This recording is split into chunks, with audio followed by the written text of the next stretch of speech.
Alice no País das Maravilhas de Lewis Carroll. Capítulo 12. O depoimento de Alice. Estou aqui! Gritou Alice. Na empolgação do momento, saiu toda atrapalhada, se esquecendo de quando tivera crescido nos últimos minutos, e acabou derrubando a bancada dos jurados com a barra da saia, deixando todos de pernas para o ar.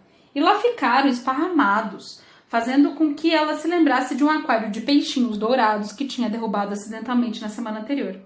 Desculpem-me, por favor, suplicou Alice, desalentada, e começou a recolhê-los do chão mais rápido que podia, pois não conseguia tirar da cabeça o incidente dos peixinhos, e lhe parecia que se ela não os colocasse rapidamente na banca dos jurados, todos iriam morrer. O julgamento não pode prosseguir! Bradou o rei num tom solene, até que os jurados retornem aos seus devidos lugares. Todos! Repetiu com grande ênfase, olhando severamente para Alice enquanto falava. Alice olhou para a banca dos jurados e notou que, na pressa, tinha colocado o lagarto de cabeça para baixo, e o pobrezinho ficava abanando o rabo em agonia, incapaz de mover qualquer outra parte do corpo.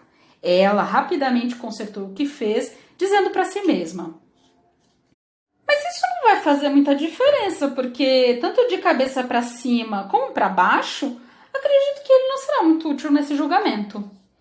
Assim que o júri se recuperou do choque da queda e as tabuletas e gizes foram encontrados e devolvidos a cada um deles, começaram a trabalhar com afinco no relato do acidente, com exceção do lagarto, que parecia abalado demais para fazer qualquer coisa, a não ser ficar sentado com a boca aberta olhando para o teto do tribunal.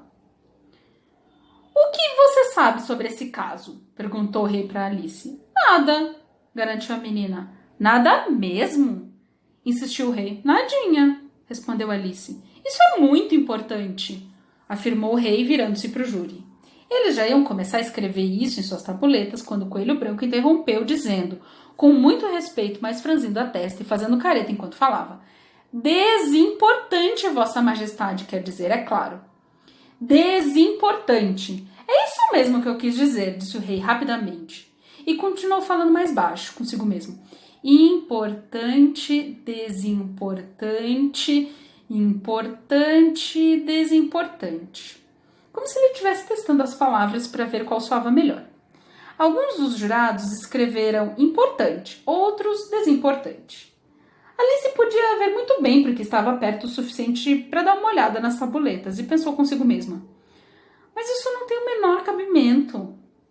Nesse momento, o rei, que estivera um tanto quanto ocupado com as anotações que vinha fazendo no pequeno livro, bradou: silêncio! E começou a ler algo que estava escrito no livro. Regra 42. Todas as pessoas com mais de 1,5 km de altura devem se retirar do tribunal. Todo mundo olhou para Alice. Mas eu não tenho 1,5 km de altura, disse a menina. Tem sim, assegurou o rei. Na verdade, são quase 3, completou a rainha. Mas seja como for, eu não vou sair daqui, retrucou Alice. Além do mais, essa é uma regra que vocês acabaram de inventar. Não! Essa é a regra mais antiga do livro, disse o rei. Então deveria ser a regra número 1, rebateu Alice. O rei ficou pálido e fechou seu livro rapidamente. E qual é o veredito? Perguntou para o júri com voz baixa e trêmula. Se me permite, majestade, existem mais provas a serem examinadas, acrescentou o coelho branco muito apressadamente, dando um salto à frente. Esse papel acaba de chegar até minhas mãos. O que há nele? Perguntou a rainha. Ainda não abri, disse o coelho branco. Mas parece ser uma carta escrita por um prisioneiro para alguém. Isso com toda certeza, disse o rei. A menos que tenha sido escrita por alguém. O que não é muito comum, como sabem. A quem é destinada? Perguntou um dos membros do júri. A ninguém, respondeu o coelho branco. Na verdade, não há nada escrito do lado de fora. Enquanto falava, desdobrou o papel e acrescentou. Ora, mas não se trata de uma carta, afinal, são versos. Estão escritos com a letra do prisioneiro? Questionou outro jurado. Não, garantiu o coelho branco. Isso é o mais estranho. O júri ficou perplexo. Ele deve ter imitado a letra de alguém, supôs o rei. O júri tranquilizou-se novamente. Por favor, majestade, suplicou o valete, eu não escrevi nada disso e ninguém pode provar o contrário, não há nenhuma assinatura no final. Se você não assinou, disse o rei, isso só piora a situação. Você deveria estar mal intencionado ou então teria assinado, como qualquer homem honesto. Nessa hora, houve uma explosão de aplausos, pois era a primeira coisa realmente inteligente que o rei tinha dito naquele dia. E isso prova que ele é culpado, concluiu a rainha.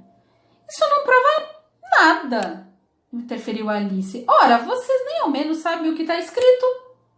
Pois então leia, ordenou o rei. O coelho branco colocou seus óculos e perguntou: Por onde devo começar, majestade? Comece pelo começo, respondeu o rei muito sério, e vá até o fim. E quando terminar, pare. Esses eram os versos. Soube que com ela estivestes, depois de a ele me delatar, e que ela me elogiou, mas disse que não sei nadar. Ele disse que eu não mais iria. Mentira, não pode ser. Se ela ao menos imaginasse, o que poderia acontecer? Dei um a ela e 2 a ele. Tu nos deste 3 dos seus. Os dele a você retornaram, mas antes foram meus. E se envolvidos estivermos nessa grande confusão, confiamos em você para nos livrar da prisão. Para mim, você sempre foi, mesmo antes do ataque atroz, um perigoso obstáculo entre ele, ela e nós. Que ela gostou mais deles, ele não soube, enfim. Fique isso em segredo entre você e mim.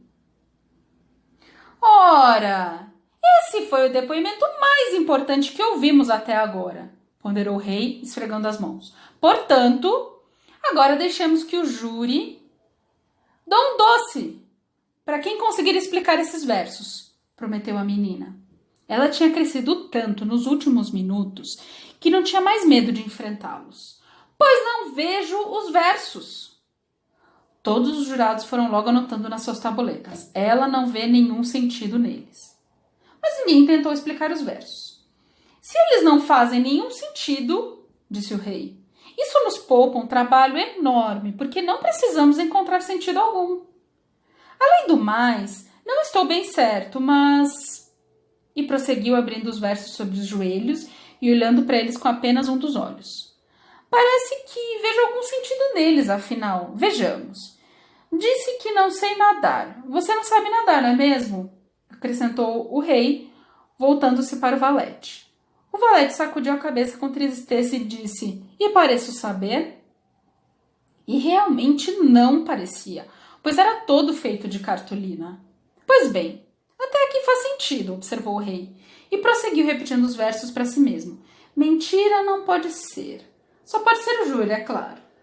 Se ela ao menos imaginasse, deve estar se referindo à rainha. O que poderia acontecer? Posso imaginar o que aconteceria. Dei 1 a ela e 2 a ele. Bem, isso deve ser o que fizeram com as tortas, não é? Mas continua assim. Os dele a você retornaram, acrescentou Alice. Ora, aqui estão, apontou o rei triunfante, para as tortas que estavam sobre a mesa. Nada pode ser mais evidente do que isso. Prosseguindo. Mesmo antes do ataque atroz. Você nunca sofreu um ataque atroz, não é mesmo, querida? Perguntou a rainha. Nunca! Respondeu a rainha furiosa, arremessando um tinteiro no lagarto enquanto falava. O coitado do Bill tinha parado de escrever na tabuleta com o dedo assim que descobriu que dedo não deixa marcas. Mas agora começara a escrever de novo, muito apressado para aproveitar a tinta que escorria na cara dele. Então, essas palavras é que são um ataque, disse o rei olhando em volta dando um sorriso. Fez-se um silêncio mortal. É um trocadilho, acrescentou o rei irritado, e todos riram.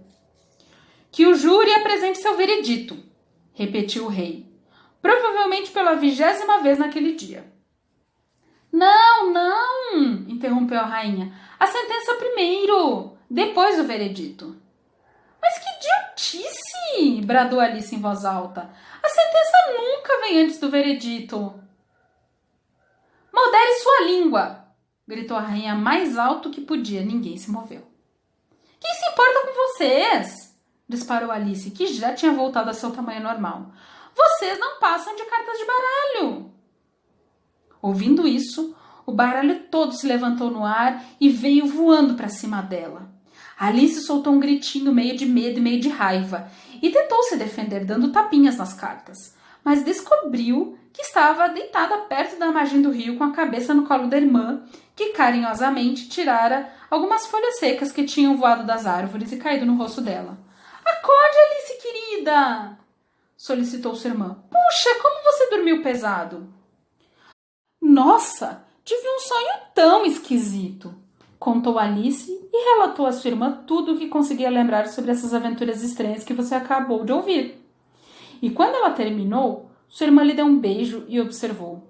Foi mesmo um sonho muito interessante, querida, mas agora vá correndo tomar o seu chá, que já está ficando tarde. Então Alice se levantou e saiu correndo. E enquanto corria, o mais depressa que podia, pensava em como o sonho tinha sido maravilhoso. Sua irmã permaneceu ali, sentada, com a cabeça apoiada na mão, assistindo ao pôr do sol e pensando sobre a pequena Alice e todas aquelas aventuras maravilhosas, até que ela também começou a sonhar, e este foi o sonho que ela teve.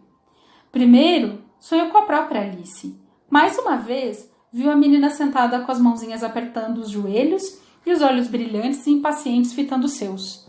Podia até ouvir o tom da voz dela e ver aquele jeitinho de jogar a cabeça para afastar as mechas do cabelo que lhe caíam nos olhos. E enquanto ela ouvia, ou imaginava ouvir, toda a paisagem à sua volta parecia ganhar vida, com as estranhas criaturas que povoaram o sonho da irmã. A grama crescida se agitou sob seus pés, quando o coelho branco passou apressado. O rato, assustado, espirrou água para todo lado ao nadar na poça de água ali perto. Ela pôde ouvir o tinir das xícaras enquanto a lebre de Márcio e seus amigos partilhavam seu chá interminável, e a voz estridente da rainha condenando seus infelizes convidados à execução. Mais uma vez, o porco bebê espirrou no colo da duquesa, enquanto travessas e pratos se espatifavam ao redor. Mais uma vez, o guincho do grifo, o ranger de giz do lagarto e a sufocação dos porquinhos da Índia impregnavam o ar, misturados aos soluços longínquos da pobre tartaruga falsa. Então, ficou sentada ali, com os olhos fechados e quase acreditando estar mesmo no País das Maravilhas. Mas sabia que bastava abrir os olhos para que tudo voltasse à realidade fadonha. A grama se agitaria somente pelo vento. As águas da poça se ondulariam apenas pelo remexer dos bambus soprados pela brisa. O tinido das xícaras se transformaria no soar dos sinos das ovelhas e os gritos estridentes da rainha na voz do pastorinho. O espirro do bebê, o guincho do grifo, todos os outros sons estranhos se transformariam, ela bem sabia, no barulho que vinha da fazenda vizinha, enquanto os mugidos do gado, ao longe, tomariam o lugar dos soluços tristes da tartaruga falsa. Finalmente, ficou imaginando como seria aquela mesma irmãzinha no futuro, quando fosse adulta, e como conservaria em sua idade mais madura o coração simples e amoroso de sua infância. E como reuniria em sua volta tantas outras crianças e faria seus olhinhos curiosos brilharem com muitas outras histórias estranhas, talvez até com a mesma história do País das Maravilhas. Um sonho de um tempo tão distante.